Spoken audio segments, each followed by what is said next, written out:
Hi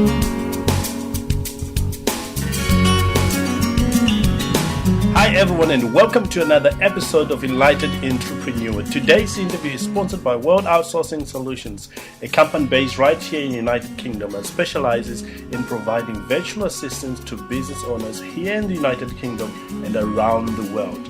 Today, I'm very excited to be talking to Lyon, a gentleman who's wrote a book, a best-selling book about networking.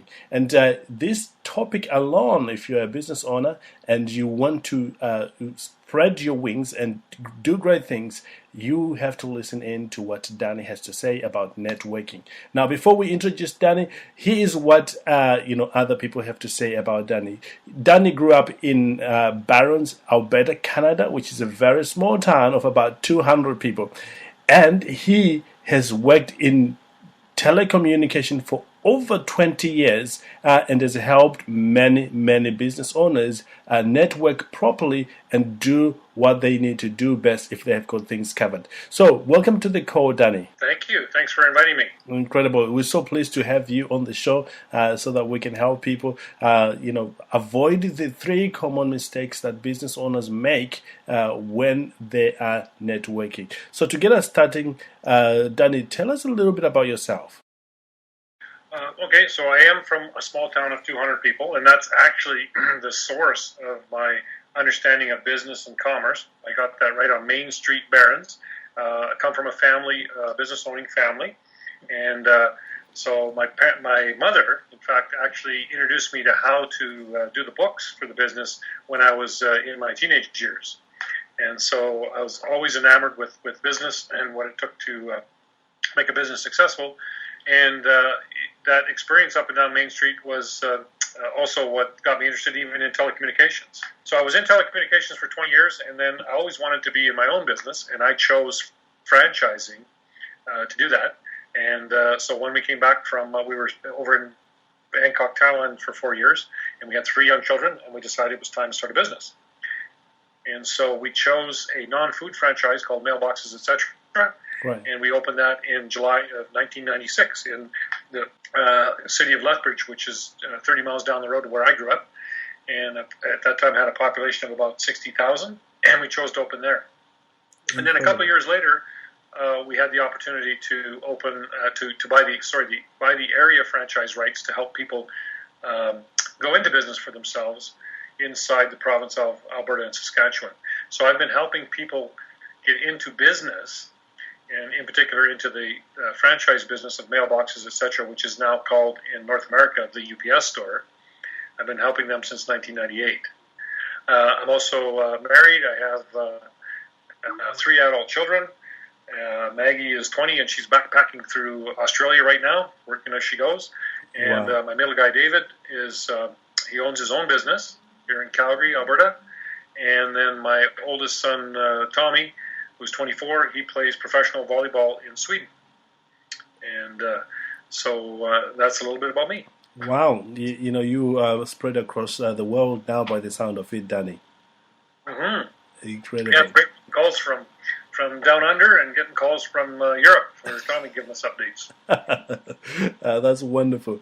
Danny, one of the things I like about you is how you simplify things so that people can use that. We were talking earlier on about about networking to get our audience understand a bit more. What is involved in networking? There's a high failure rate of small business. Right. And I have it that the reason that small business owners fail at such a high rate is that small business owners think that they know what they're doing. And number 2, they think that they have to do it by themselves. And so one of the first aspects, I guess, of great networking is to actually just to surrender to that fact that you don't know everything, and that there is people out there everywhere, almost every minute of every day, that want to help you. And so to surrender to that is number 1, and number 2 is then to be a willingness to actually say how it is. Right. Here's how it is exactly. If Yeukai, if you and I went around to a plaza over there in London or a plaza here in Calgary, Alberta, and we went and talked to business owners and said, "How's it going?" they would say, "Great." Yes. And that you know from the failure rate that it's not always going great. And so there's a willingness to be open and expressed and honest about how it's really going. And when you are, there's help in every direction. There's people that just because human beings just want to help. Absolutely. So, it's like dropping the armor or dropping the fence line so that people can get in and actually contribute. Absolutely. You know, that thing of not being honest as a business owner out there, it comes from the fact that, you know, people don't want to be judged. But if you're a business owner and you've been on this journey, you know that sometimes things can be tough.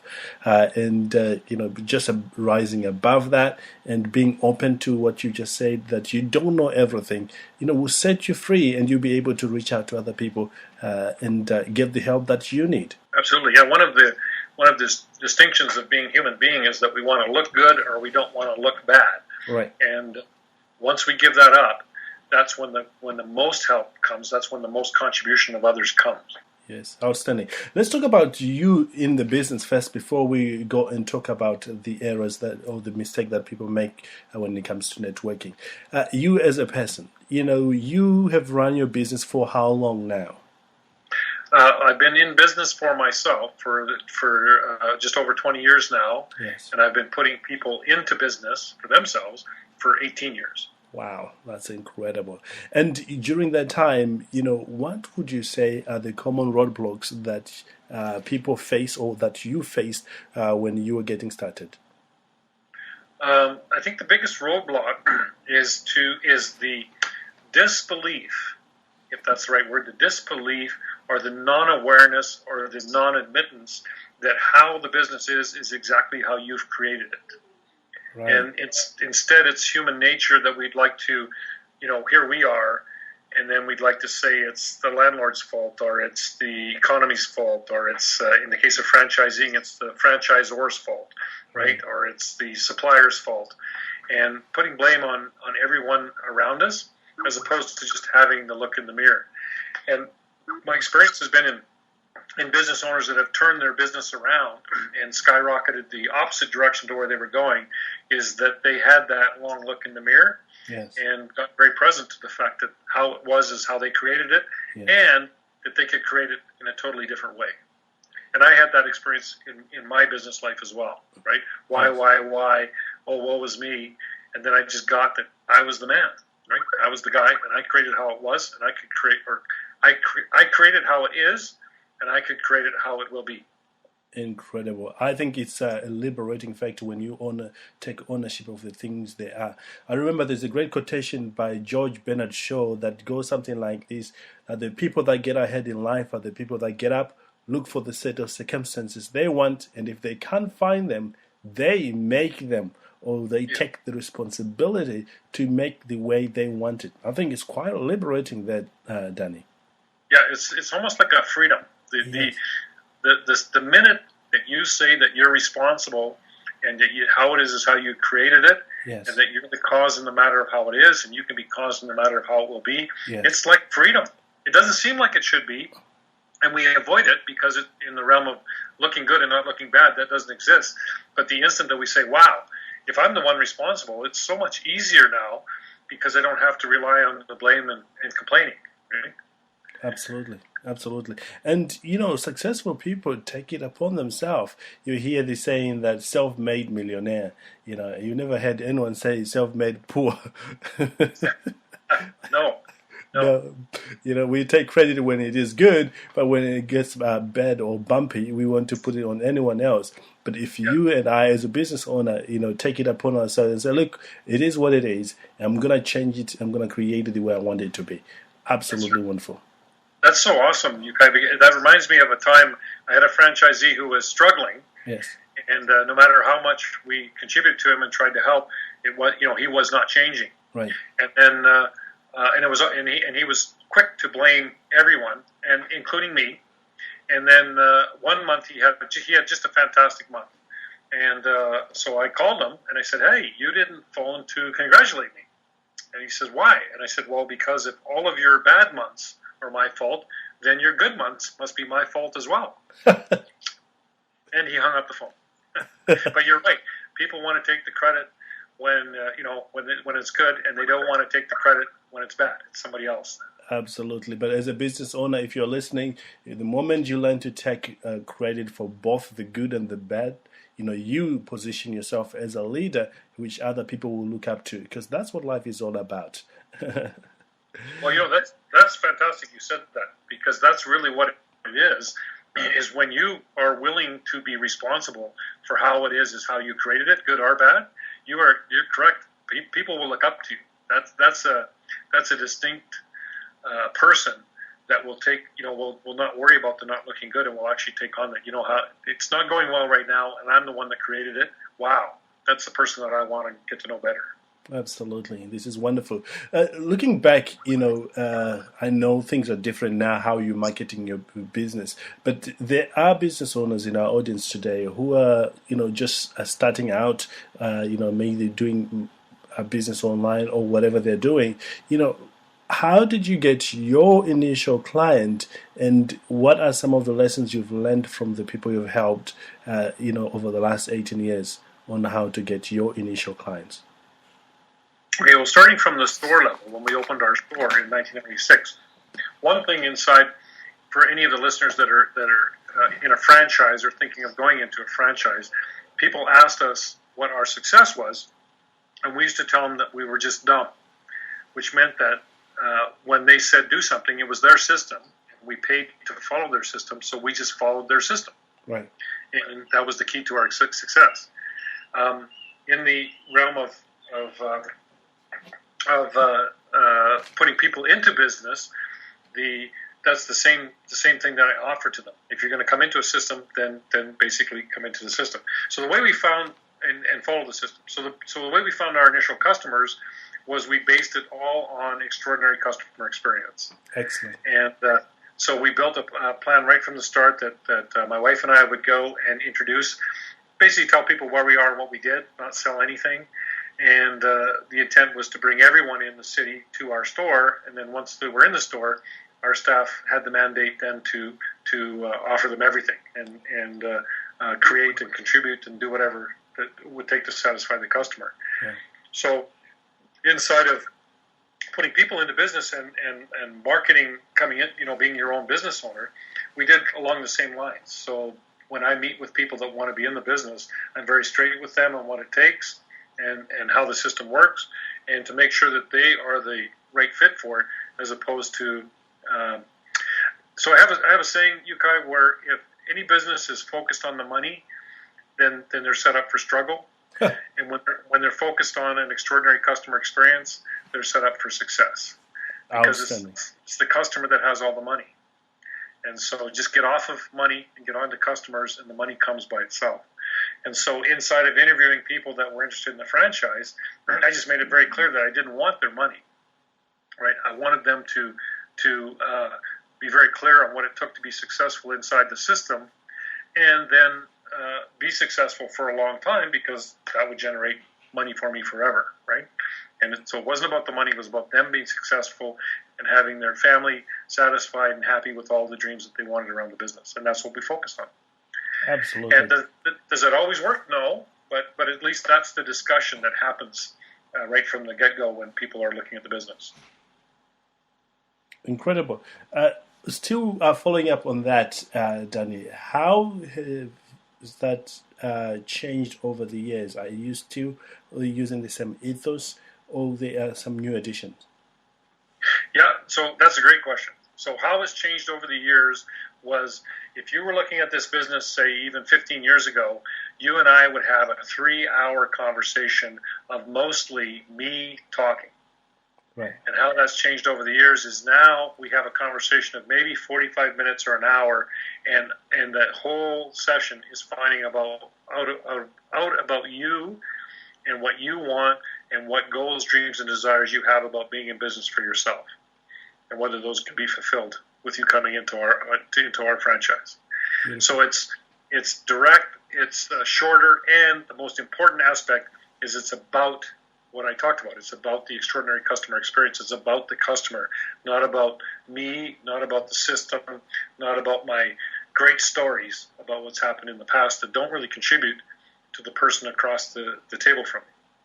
Outstanding. And if you are a business owner and adopt, the concept that Danny is talking about here, with being direct, short, and also focus on your customer, you are bound to have the success similar to the one that Danny is having. Now, Danny, I know you work with a lot of people. Do you have any, case study of how people were changed since they started working with you? Yeah, so in my book, I write about one of my favorite people in the whole world is Andrew Kang.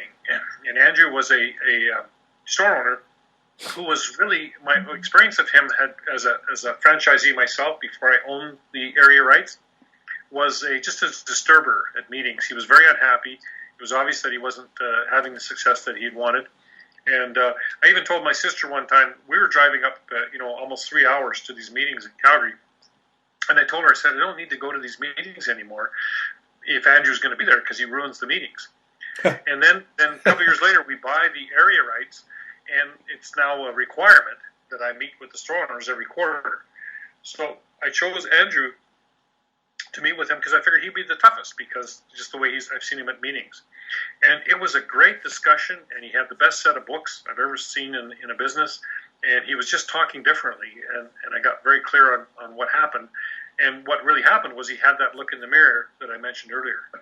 And so now, he will tell you, he got very present to the fact that when you have that look and you let down the fence line or let down the armor so that people can get in, now he and I could work together on almost everything.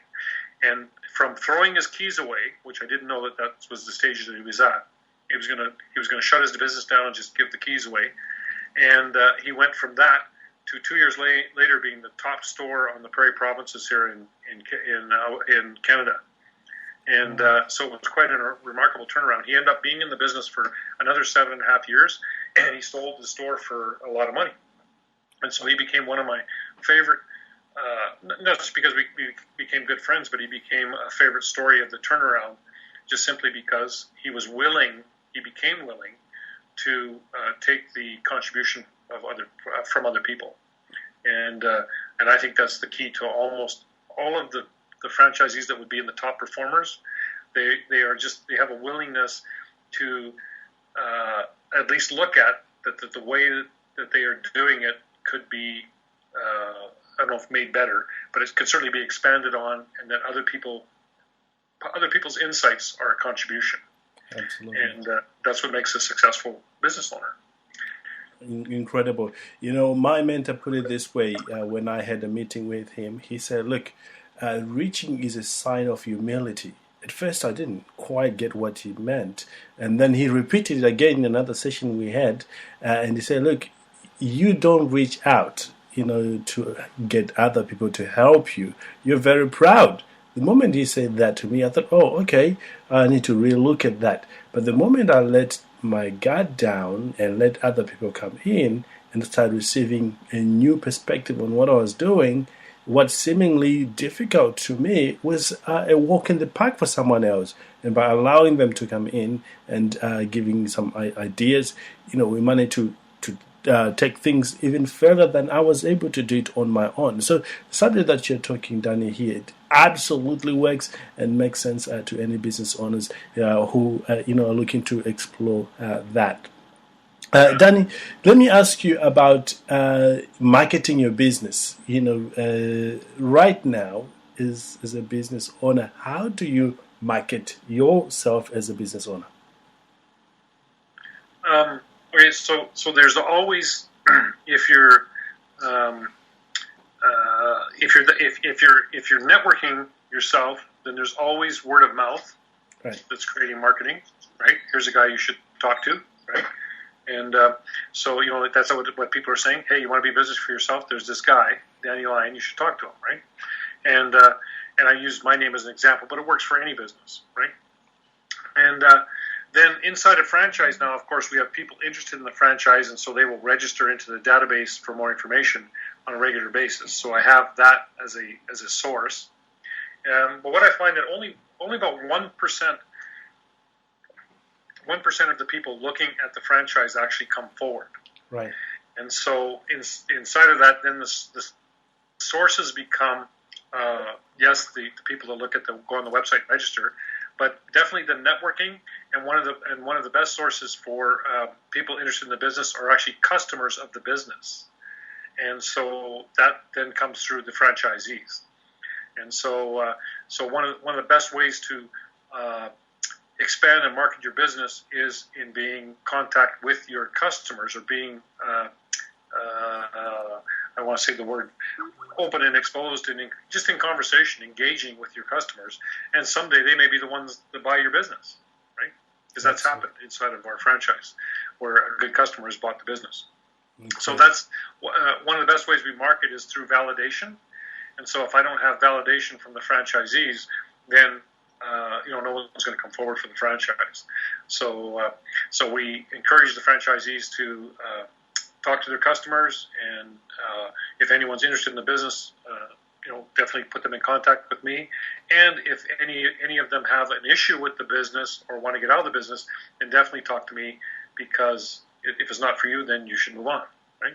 Absolutely. Because you're affecting everyone's business. Absolutely. And so now I also do things. We do trade shows, and they're an excellent source of people looking at business. And I guess the one drawback might be that you're at a trade show with a whole bunch of other businesses looking for business owners too. And then twice a year we do National Discovery Day. So It's really a discovery day about not just about what our franchise is about, but what franchising is about. Right. And I do those in both Calgary and Edmonton. And it's really just an invitation to people looking at getting into business for themselves, and what it might look like, and what it might take. Right. And if you want to come into our business, great. And if you don't, I'm a proponent that you should be in business for yourself. So, you know what?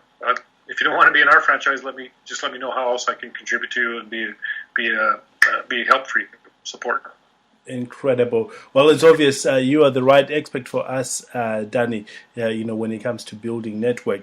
Let me ask you a few questions regarding the mistakes that you see people do when it comes to networking, so that we can clear this up for people. In your opinion, Danny, what is the number one mistakes business owners make when in this area of networking? The number one mistake, Yeukai, easy, is it's about me. Right. So when they come to a networking event, or they're joining a networking group, and it's about them and what they're going to get for them. So in other words, let me put it first person. It's about me and what I'm going to get from this.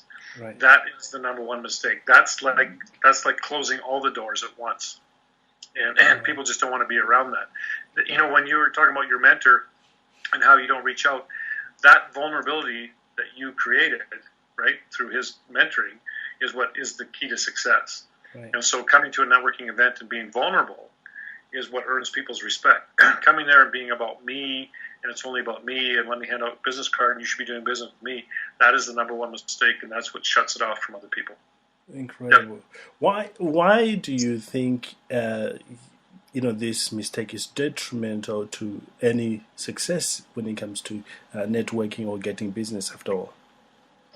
Well, it goes back to what I was talking about. The customers are gold, right? And if you focus on the customers, yes, then and not on the money. And so inside of networking, if you're not concerned about what the people at the networking meeting or breakfast or whatever networking event it is, if you're not concerned with what's going on with them and their world, right, and get over there with them and discover what's going on with them, there's no way that you can. The best way to contribute is to be a giver first, right? Absolutely. And so there's no way to contribute to them until you actually find out what's going on in their world and what their thoughts are and where they're at. And inside of it's all about me, and take a look at me, and you should be doing business with me. There's none of that getting over there with them. Nowhere that there's contribution. It's just that you're asking for everything to come one direction, and it doesn't work that way. Incredible. And what should they do instead? Imagine they're in that environment. Yeah, instead, it's not run around the room and hand out your business card. Instead, it's actually be in the conversation. It's actually listening. Right. So let me be a great listener. Right? Tell me what's going on with you. Wow, how long have you been in business? Holy cow, how's that affected the family? Great. All right, tell me about the family. Fantastic. And then when you have that connection, you don't have to give them a business card. They will ask for one. Right? And then you get to do the business card exchange as opposed to just running through the room and handing out your business card and you should do business with me. Absolutely. But it's getting in the other person's world. They've never, typically, especially I shouldn't say especially at networking events, but many networking events, there's not as much listening going on as there is selling. So if you get off the selling and get into the listening, you are unique in the room, right? And when you have a genuine concern for the other person, that is something. It takes something on your behalf, and it is something. And for that, you get ultimate respect of somebody else, and they want to know more about you, know more about your business. And instead of having to sell them anything, they actually make the request to be sold to. Absolutely. And it's a better position because you don't demand anything or respect from them. They give you the respect that you want because you are unique. Yeah. Well, it's really cool because you're exactly right. You've lowered the significance of you, right? And you removed the attachment of having to have a sale. And typically when we're in that mode of no significance and no attachment, that's when sales come, because it wasn't our expectation or a place to get to or a place that we need to get to or any of that. And so typically the more attached we are to something and the more we have to have something or the more it has to look a certain way, the less chance of that happening. So instead of just the better exercise is to just release all of that, surrender to it, and just get into the other person's world. Actually be interested in them. We like, Yeukai, we like to think that we're interesting people, right? You're an interesting person. I'm an interesting person. And we like to think that we're interesting. And the way that we think that we're interesting is by telling people how interesting we are. Right. When in fact, the more that we get interested in another person, the more interesting we become. Because we get into their world. Absolutely. And they can walk away saying, wow, that person is one of the most interesting people I've ever met. And they might not know nothing about us because we're mostly talking about them. Absolutely. When you say these things, remind me of a book I read, and I think it's worth mentioning it here.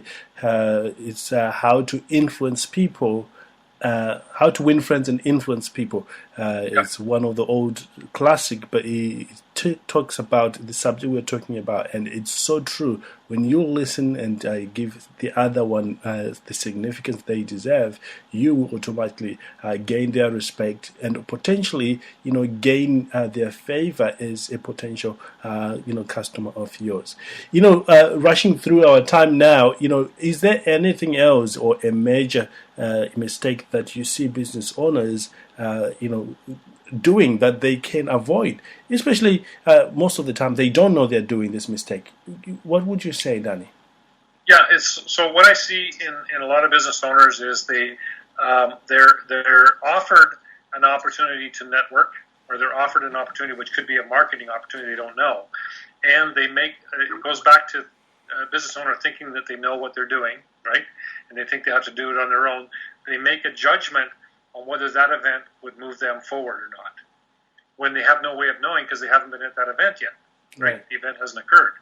And so I would say one of the biggest mistakes is to just not be open to things and try things out, and then let it be your experience of going to event A that event A didn't work, right? That's right. As opposed to making a judgment before and just saying, no, that doesn't seem to fit in. I'm making a judgment on something I don't even know that hasn't happened yet. And having that openness to just say, okay, good, I'm going to go try it. Incredible. And, in line with that, I'm just thinking, what is the right mindset, somebody to practice when they're going to these social, event or business events or anywhere else, that encapsulate everything that we've been talking about? That's a great question. So here's how it would be that if I was going to a networking event, whether I knew anyone there or not. I've never been to that networking event before. I've never had the conversations that I'm going to have before. And even if I've met some of the people before, I've never met them tonight. So everything is new, and I would be like the 5-year-old. Right. Why? Question. Holy cow, why? I would be amazed. Everything would be new. Everything would be a possibility, as opposed to having any set ways of being that I thought that the networking event might be, or how I needed to be. All I want to do is be inquisitive, asking questions, acknowledging other people, and being interested in them. Incredible. These words I wish somebody had told me right when I was beginning, my career as a business owner. It would have saved me tremendous trouble, a tremendous struggle, and if you are a business owner, you're hearing these things, right at the beginning of your career, you are just being given some of the strategies that will save you from a lot of struggle, countless hours of struggle while your business is not moving forward. You master the art of networking. You are nearly there. It's just a matter of closing those deals because you are starting on the good foot. Danny, I know there will be people here that would love to get in touch with you and that are resonating with what you're talking about. How can they reach out to you? Well, from overseas, the best way is probably by email, and that's my email address is my personal email address is Dan Lyon, DANLYON at telus.net, and telus is TELUS. So it's Dan Lyon at TELUS.net, and they can ask me any questions they want, and I'll certainly get back to them. Incredible. And, thank you so much, Danny, about that. I can tell that you're a lover of dogs just like I am, and it's great to hear that. And I know there will be business owners here that also love dogs and would appreciate, having a bit of a back in there. It's my network of dogs. I'm networking with dogs right now. That's brilliant. Danny, I want to thank you so much for giving us your time. And sharing your experience in networking. And I know you've written a book as well. Can we talk briefly about that and where people can pick a copy from? Okay, great. So, the name of the book is The Color of My Underwear is Blue, and Expose Yourself for Success. And it's available on Amazon.com and Amazon.ca. It's available in electronic format as well.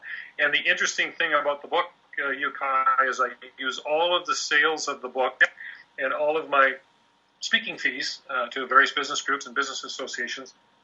I channel all that through the Unstoppable Foundation and Me2We in Canada, and we build classrooms and schools in Kenya. Wow. And, so it's been a very great project for me. And the book is really about networking, and Expose Yourself to Success is that vulnerability that you were mentioning earlier about your mentor. And the people that are the most vulnerable, the people that are the most exposed, get the most help, and then get on that journey of the ultimate and maximum success. Incredible. Outstanding. There you have it. You can get this book from Amazon.com, and you will sure be glad that you have learned this art of networking. Well, thank you so much, Danny, for this time, and we wish you great success in your next project. Cool. Thank you, Yeukai. Excellent. Awesome. And if you're listening, I want to invite you to visit Danny's website, which is www.networkingfuel.com, to find out more of how you can work with Danny. Or you can send us an email and we'll be able to put you in connection with Danny. And finally, if you're looking to outsource or getting a virtual assistant, you can visit worldoutsourcingsolutions.com for more information, or send us an email at support@worldoutsourcingsolutions.com, and we'll certainly put you in touch with the right team of work. With that said, thank you again for joining us here at Enlightened Entrepreneur and learning from the secrets. Remember, we only bring you the highest possible quality of people around business topics like Danny to help you move your business to the next stage of development. Once again, thank you, and I look forward to spending more time with you very, very soon. Goodbye, everyone, and thanks again, Danny, for being here with us today. You're very welcome. Thank you. Bye for now.